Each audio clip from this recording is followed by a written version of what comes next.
मैं doctor IC Upreti ENT specialist जीवन nursing home में एवं कैलाश कॉलोनी के ब्रांच में काम करता हूं। और टॉन्सिल की बात करते हैं तो टॉन्सिल का बार बार होना, एक तो सबसे पहला तो यह है एलर्जी का होना, इन्फेक्शन का होना,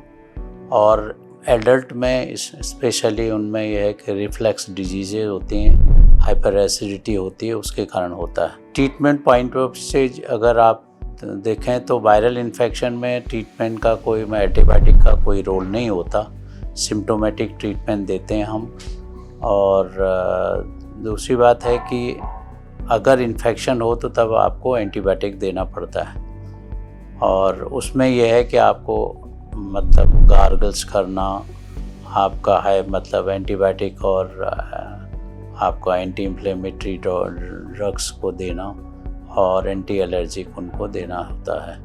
एटलीस्ट 5 से 7 दिन के बीच में। और ट्रीटमेंट पॉइंट ऑफ व्यू से ये है कि अगर बार बार टॉन्सिल्स हो रहे हैं इमीडिएटली, और जिसमें कि आपको फीवर भी आ रहा है, खाने में प्रॉब्लम हो रही है,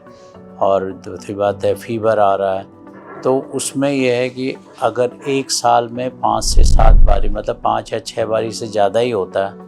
तो उसमें आपको टॉन्सिल को निकालने की ज़रूरत पड़ती है। तो वो क्योंकि ये टॉन्सिल के इन्फेक्शन कभी कभी किडनी में चले जाता है, कभी कभी ये हार्ट में भी इसके जो जम्स हैं, जो बैक्टीरिया हैं वो अफेक्ट करते हैं, इवन बोन्स में भी अफेक्ट करते हैं, तो इसको निकालने की ज़रूरत पड़ती है। तो उसमें हम टॉन्सिल में ऑपरेशन करके टॉन्सिल को निकाल देते हैं। टॉन्सिल जो है जनरली मतलब बच्चों में ज़्यादातर होते हैं, उसमें जो है जो इन्फेक्शन बच्चे का बाहर से आना और नेजल ऑब्स्ट्रक्शन का कारण, जहाँ इन्फेक्शन साइनसेस होते हैं या वो होते हैं, उनके कारण भी मेनली होता है। Thank you very much.